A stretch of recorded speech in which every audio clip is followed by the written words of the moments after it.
बीवी ने शोहर का मोबाइल देखा। फोन बुक में लड़कियों के नाम कुछ यूं सेव थे: पड़ोसन की बच्ची, नई बच्ची, पुरानी बच्ची, सामने वालों की बच्ची। बीवी को तजस्सुस हुआ कि मेरा नाम इन्होंने किस नाम से सेव किया है। बीवी ने अपना नंबर डायल किया तो स्क्रीन पर आ गया गधे की बच्ची। सरदार की बस नहर में गिर गई। पुलिस: बस नहर में कैसे गिरी? सरदार: मुझे नहीं पता। पुलिस: क्यों? सरदार: वो आज कंडक्टर नहीं आया तो मैं पीछे किराया लेने गया हुआ था। हवाई जहाज रनवे पर चल रहा था। सरदार भागता हुआ पायलट के पास आया और पायलट को एक जोरदार थप्पड़ मारा और बोला, अन्नी दिया मनु अगे ही लेट हुंदी पई है ते तू जहाज सड़कों सड़की पा लिया है। बीवी: क्या कर रहे हो? शोहर: मक्खियां मार रहा हूँ। बीवी: कितनी मार ली? शोहर: 3 फीमेल और 2 मेल। बीवी: आपको पता कैसे चला कि 2 मेल हैं और 3 फीमेल? शोहर: 3 शीशे के आगे बैठी थी और 2 गोल्ड लीफ की डब्बी पर। लड़का: कहाँ हो तुम? लड़की: पार्टी में आई हूँ। तुम कहाँ हो? लड़का: जिस फोतकी पर तुम बिरयानी खा रही हो वहीं देख पर बैठा हूँ। बोटी और चाहिए तो बताना। एक आदमी तलवार लिए मस्जिद में गया और आवाज लगाई, आप में कोई सच्चा मुसलमान है? एक बुजुर्ग बोले, मैं हूँ। आदमी इनको बाहर ले गया और इनके कदमों में बकरा ज़िबा किया। फिर मस्जिद में गया, तलवार से खून टपक रहा था। लोग घबरा गए। वो बोला, और कोई सच्चा मुसलमान है? किसी ने आवाज लगाई, मौलवी साहब हैं। मौलवी गुस्से से बोला, बकवास कर रहा है कमीना, मैं तो ऐलान करवाने आया था कि परसों से केबल नहीं आ रही। दूसरे मुल्कों में दूसरी शादी पर मुबारकबाद दी जाती है, जबकि पाकिस्तान में वो बेचारा गली से भी गुजरे तो लोग कहते हैं, इन्हें 2 कीतियां ने।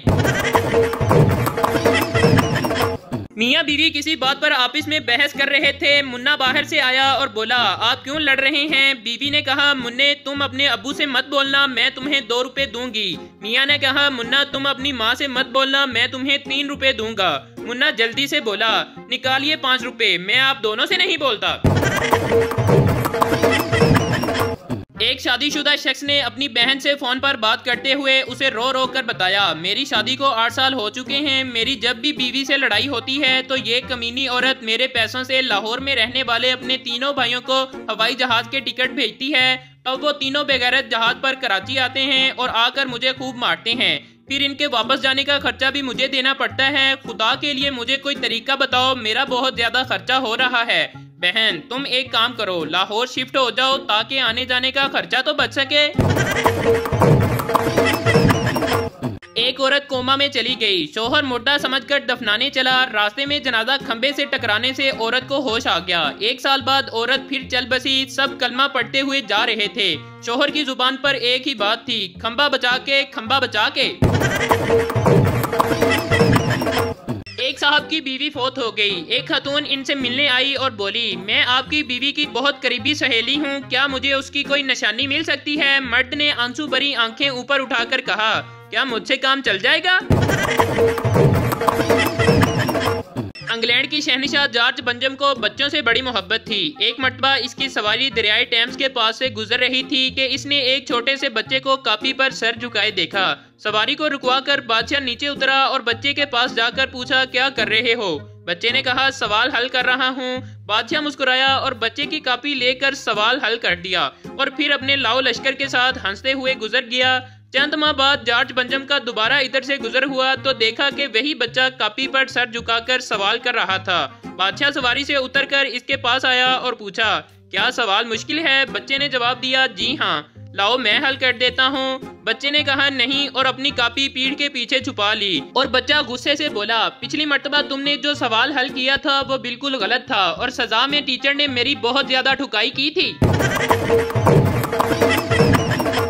मुन्नू मियाँ एक रोज बड़े खुश स्कूल से वापस आए और बोले, मम्मी मैं क्लास का सबसे अच्छा बच्चा हूँ। अम्मी ने खुश होते हुए कहा, वाह वाह क्या बात है, तुम्हें ये बात टीचर ने बताई है? मुन्नू मियाँ बोले, नहीं मम्मी, मैंने खुद ही अंदाजा लगा लिया है। एक बच्चे ने मासूमियत से सवाल किया, सर क्या ये बात दुरुस्त है कि बच्चे कौम का सरमाया हैं और मुल्क व मिल्लत का ताबनाक मुस्तकबिल हैं? सर ने जवाब दिया, बिल्कुल तुमने ठीक सुना है। बच्चे ने मासूमियत से कहा, सर मगर हुकूमत इस सरमाए में इजाफे से परेशान क्यों है? सरदार की बीवी भाग गई। 3 दिन बाद वापस आई। सरदार गुस्से से बोला, हुण की लैन आई है। सरदार ने मोबाइल दा चार्जर भूल गई सी। पठान लंदन की डबल स्टोरी बस में बैठ गया तो कंडक्टर ने इसको ऊपर वाले पोर्शन में भेज दिया। पठान भागकर नीचे आया और बोला, मरवाएगा क्या, ऊपर तो कोई ड्राइवर ही नहीं है। एक नए कैदी ने अपने साथी को बताया, मैं चोरी के जुर्म में पकड़ा गया हूँ, वैसे खता मेरी ही थी। दूसरे कैदी ने पूछा, वो कैसे? पहले कैदी ने बताया कि वो ऐसे, मैंने उस कोठी के कुत्ते से दोस्ती करने में पूरा 1 महीना लगा दिया, मगर चोरी की रात मेरा पाँव कोठी की बिल्ली पर जा पड़ा। एक बूढ़ा आदमी अपने दोस्तों के साथ मजमे में बैठकर बड़े फख्र से बोला, बुढ़ापे ने हमारा कुछ नहीं बिगाड़ा, हम वैसे ही अब भी हैं जैसे हम जवानी में थे। एक बूढ़े ने कहा, क्या मतलब है तुम्हारा? बूढ़ा, वो सामने पत्थर देख रहे हो, वो हमने जवानी में उठाने की कोशिश की थी, ना हम उस वक्त उठा पाए और ना हम अब उठा सकते हैं। एक पठान नमाज पढ़ रहा था तो दूसरा इसके बारे में किसी को बता रहा था कि ये बड़ा नमाजी और परहेजगार है। पठान नमाज तोड़कर बोला, इसको बोलो हमने हज भी किया हुआ है। एक पठान अपनी भाभी को खूब मार रहा था। लोगों ने पूछा कि तुम अपनी भाभी को क्यों मार रहे हो? पठान, हमारा भाभी अच्छी औरत नहीं है। लोगों ने पूछा, तुम्हें कैसे पता चला? पठान, और यार मैं जिस दोस्त से भी पूछता हूँ कि तुम फोन पर किससे बात कर रहे थे तो वो यही कहता है, तेरी भाभी से।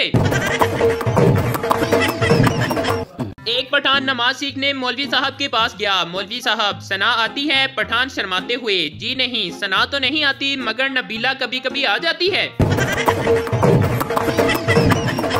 पठान बाबडा के दफ्तर में बिजली के मिनिस्टर के पास गया और बोला, नमस्ते जी जनाब, ये लाइट कब आएगी? मिनिस्टर, तुमने मुझे नमस्ते क्यों बोला? पठान, क्योंकि आप पर सलामती भेजना पूरे मुल्क के साथ गद्दारी होगी। शादी की पहली रात शोहर बीवी से, बड़ों की इज्जत, बच्चों से शफकत, बुजुर्गों का एहतराम, रिश्तेदारों का इकराम, मुलाजमीन को बहन भाई और मालिक को बाप, सबको सलाम कहना है। दोपहर को कुछ आराम करना है। तकरीब में सादगी, सोग में अफसोसगी, लहजे में नरमी, बात शाइस्तगी से करनी है। निगाह नीची रखनी है। खाना सीधे हाथ से। मैके में घर की इज्जत और वकार बनाना है। बीवी कमरे का दरवाजा खोलकर बोली, सब अंदर आ जाओ, यहाँ दर्स हो रहा है। पठान के 3 बच्चे हुए। नाम रखा हसरत खान, हरकत खान, बरकत खान। फिर 3 और बच्चे हुए। नाम रखा दरिया खान, समंदर खान, सैलाब खान। फिर 3 और बच्चे हुए। नाम रखा हिम्मत खान, हौसला खान, बर्दाश्त खान। फिर 3 और बच्चे हुए तो इस बार बीवी ने नाम रखा बसकर खान, होशकर खान, रहमकर खान। शौहर ने बीवी से कहा, ये क्या तुम फिर एक और दुपट्टा ले आई? अभी परसों ही तो। बीवी चिल्लाकर बोली, क्या परसों? बोलो बोलो, क्या परसों? शौहर डर गया और बोला, कुछ नहीं, मैं तो कह रहा था कि परसों भी तुम एक ही दुपट्टा लाई थी, कम से कम आज तो 2 ले आती। एक यूट्यूबर को सजाए मौत हो गई। जज ने कहा, तुम्हारी कोई आखिरी ख्वाहिश? कहने लगा, मेरे चैनल को सब्सक्राइब करें और बेल आइकन को दबा दें। इसलिए आप भी हमारी वीडियो को लाइक कर दें, चैनल को सब्सक्राइब कर लें और बेल आइकन को दबा दें ताकि हर नई वीडियो का नोटिफिकेशन आप तक पहुंच सके। मिलते हैं अगली वीडियो में, तब तक अपना बहुत ज्यादा ख्याल रखिएगा।